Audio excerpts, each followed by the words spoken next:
আসসালামু আলাইকুম, আমি পুষ্টিবিদ ইরশাদ জাহান। এই মাহে রমজানে সিয়াম সাধনার মাসে ওজন নিয়ন্ত্রণ করা কিন্তু খুবই সহজ হয়ে যায় যদি আপনি একটু টেকনিক্যালি এটা ফলো করেন। চলুন জেনে নেওয়া যাক যে কি কি টেকনিক্যাল ফলো করলে আপনি খুব সহজেই রমজান মাসে 30টা রোজা তো রাখবেনই, সাথে হচ্ছে গিয়ে আপনার ওজনটাও নিয়ন্ত্রণ করতে পারবেন। প্রথমে খেয়াল করতে হবে যে আপনার আসলে ক্যালোরি চাহিদা কতটুকু এবং কত ক্যালোরি আপনার কমাতে হবে সেটা একটা চক আউট করতে হবে। দেন হচ্ছে গিয়ে আমরা যেটা করব যে 3 বেলার খাবার যেটা আছে, বিশেষ করে ইফতারি, রাতের খাবার এবং সেহেরি, এই 3টা খাবার হচ্ছে গিয়ে আমার মেনু প্ল্যানিংটা টেকনিক্যালি করতে হবে। সেটা কিভাবে? সেটা হচ্ছে দেখা যায় যে আমাদের যে টোটাল খাবার ক্যালোরিটা আছে সেখান থেকে আমরা 500 কিলো ক্যালোরি কমানোর চেষ্টা করব। সেটা কিভাবে? যদি একজন প্রাপ্তবয়স্ক ব্যক্তি হন, তার যদি 2000 কিলো ক্যালোরি থাকে, তাহলে অবশ্যই আপনাকে এখানে 500 কিলো ক্যালোরি কমিয়ে আপনার 1500 কিলো ক্যালোরি খেতে হবে। 1500 কিলো ক্যালোরির মধ্যে আপনি হচ্ছে এটাতে 3 ভাগে ভাগ করবেন। যেহেতু ইফতারিটা আমাদের একটু মুখরোচক হয় এবং প্রথম খাবারটাই হয় রোজা রাখার পরে, সো এখানে কিন্তু একটু ক্যালোরি আমরা বেশি রাখতে পারি, যেমন হচ্ছে 700 কিলো ক্যালোরি রাখতে পারি।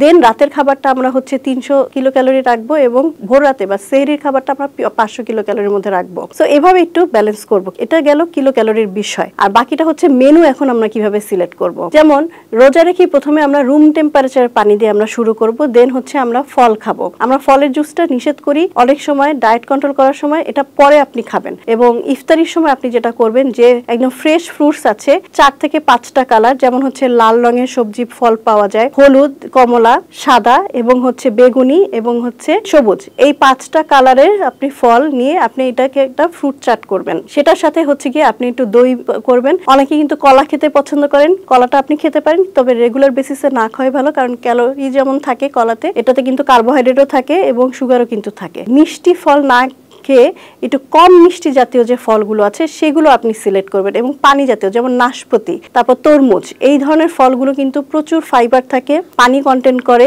এটা কিন্তু সুগারের পরিমাণ কম এবং আপনি অনেকগুলো খেলেও কিন্তু আপনার পেটে থাকবে। এবং আপনি পেয়ারাও কিন্তু রাখতে পারেন, সবুজ আপেল রাখতে পারেন এই মেনুতে। এভাবে করে কিন্তু সিলেক্ট করবেন। পাকা পেঁপেও কিন্তু আমরা খেতে পারি। পাকা পেঁপে কিন্তু আমাদের শরীরের জন্য অনেক উপকারী, বিশেষ করে যারা হচ্ছে গিয়ে ওয়েট কন্ট্রোল করতে চান তারা কিন্তু কনস্টিপেশনে ভোগেন অনেকেই। সো পাকা পেঁপেটা আমাদের মেনুতে থাকলে কি হয় যে এই কনস্টিপেশনের সমস্যা কিন্তু আমরা অনেকটা অ্যাভয়েড করতে পারি। এবং যে কোনো একটা মিল আপনারা করবেন। আমরা যেটা করি যে অনেক ধরনের আইটেম আমরা রাখি ইফতারির সময়, সেরকম না করে আপনি যে কোনো একটা আইটেম এবং ব্যালেন্স খাবার রাখবেন, যেটার মধ্যে সবকিছু থাকবে। যেমন বললাম যে ফলের চাটের সাথে আপনি হচ্ছে গিয়ে এখানে প্রোটিনের একটা অংশ আপনি রাখতে পারেন, সেটা হচ্ছে দই রাখতে পারেন। আবার হচ্ছে গিয়ে স্যুপ খেলে স্যুপের মধ্যে আপনি প্রোটিনের একটা অংশ এবং সবজি দিয়ে সালাদ দিয়ে সেটা কিন্তু একটা বিগ মিল করতে পারেন। আপনি কিন্তু হালিমও খেতে পারেন, কারণ অনেকে আমাদের হালিম পছন্দ এবং এটা কিন্তু 5 ধরনের ডাল দিয়ে তারপর মাংস দিয়ে হয়। তো আপনি হালিম খেতে পারেন। হালিমের সাথে একটু আপনি বোরহানি রাখতে পারেন, কারণ হচ্ছে যেহেতু এটা কমপ্লেক্স একটা খাবার, সো এটা হজম করতে বোরহানি টাইপের যে খাবারগুলো আছে বা মাঠা টাইপের খাবারগুলো আছে সেগুলো কিন্তু হজম করতে আমাদের সাহায্য করবে। এবং একটা সালাদের আইটেম রাখবেন, কারণ দেখা যায় যে আমরা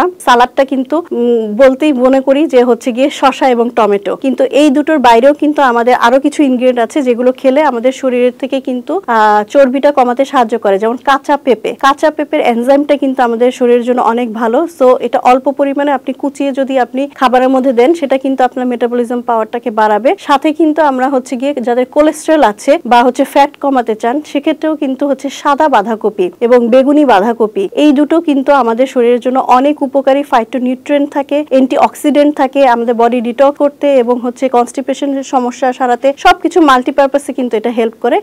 এই খাবারগুলো কিন্তু আমরা সাথে রাখতে পারি। তো ইফতারিতে যদি এই ধরনের খাবার খাই এবং রাতের বেলা আমরা কি করব, সহজপাচ্য খাবার খাবো। যেমন হচ্ছে ভাত খেতে পারেন, ভাতের সাথে হচ্ছে গিয়ে একটা সালাদ আইটেম রাখবেন, একটা সবজি বা শাক থাকবে, সাথে হচ্ছে ডাল থাকবে, অবশ্যই লেবু রাখবেন এখানে, কারণ হচ্ছে যেহেতু আপনি ডায়েট কন্ট্রোল করছেন, অনেক ধরনের খাবার খাচ্ছেন না, সো আপনি অল্প খাবারের মধ্যে থেকেই আপনার কিন্তু নিউট্রিশনটা আপনার ব্যালেন্স করতে হবে। সো ভিটামিন সিটা কি করে, এখান থেকে আয়রন অ্যাবজর্পশনে আমাদের হেল্প করে। সো অবশ্যই আমরা সেটা করব। এবং রাতের খাবারটা আমরা যেটা করব, অবশ্যই সেহরির খাবারটা সেহরি স্কিপ না করে অনেকে কিন্তু 2টা খেজুর খেয়ে ঘুমিয়ে যান, 1 গ্লাস দুধ খেয়ে আপনার হয়তো রোজা রাখছেন, সেটা করা যাবে না। আপনাকে হচ্ছে আপনার 500 কিলো ক্যালোরির মধ্যে একটা মেনু সিলেক্ট করতে হবে। আমি বলবো যে সহজপাচ্য খাবার খাবেন, হয়তো দই চিড়া আপনি খেতে পারেন বা ফ্রুটস দিয়ে ওটস খেতে পারেন, বাদাম দিয়ে ওটস খেতে পারেন। এভাবে কমপ্লেক্স যে কার্বোহাইড্রেট গুলো, অনেকে নুডলস খেতে পছন্দ করেন, পাস্তা খেতে পছন্দ করেন, সেটার মধ্যে একটু সবজি দিয়ে ব্রোকলি আপনি দিতে পারেন, ফুলকপি দিতে পারেন, এগুলো দিয়ে এবং মাশরুম দিয়ে বা যে কোনো একটা মাছ আইটেম রেখে চিংড়ি মাছ রাখতে পারেন। এভাবে দিয়ে আপনার পছন্দ রুচি অনুযায়ী একটা খাবার আপনি রেডি করবেন,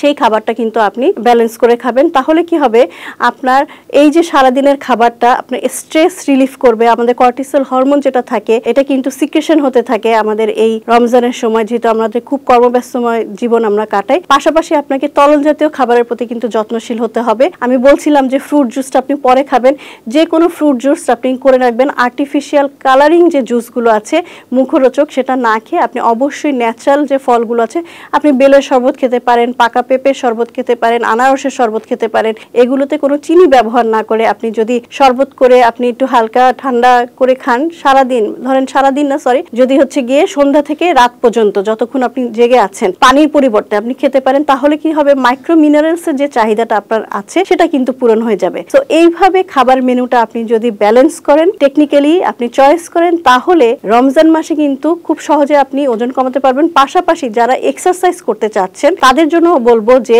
বিকেল বেলাটা কিন্তু আপনার জন্য খুব ইম্পর্টেন্ট। আসরের পরে কিন্তু আমাদের শরীরে কিন্তু গ্লুকোনিওজেনেসিস, যেটা হচ্ছে কি আমাদের স্টোর করা যে চর্বিটা থাকে সেটা ভাঙতে শুরু করে, সুগারটা। সো ওই সময় যদি আপনি একটু হাঁটাহাঁটি করেন 20-25 মিনিট, বা বাসায় বসেই হালকা এক্সারসাইজ করেন, যাদের হাইপো না হয়ে যাওয়ার চান্স থাকে তারা কিন্তু খুব সহজে ব্যায়ামটা করলে ওই সময় কিন্তু আপনার চর্বি গলতে খুব তাড়াতাড়ি হবে। সো এইভাবে আপনি আপনার ওজনটা খুব সহজে কমিয়ে ফেলতে পারবেন।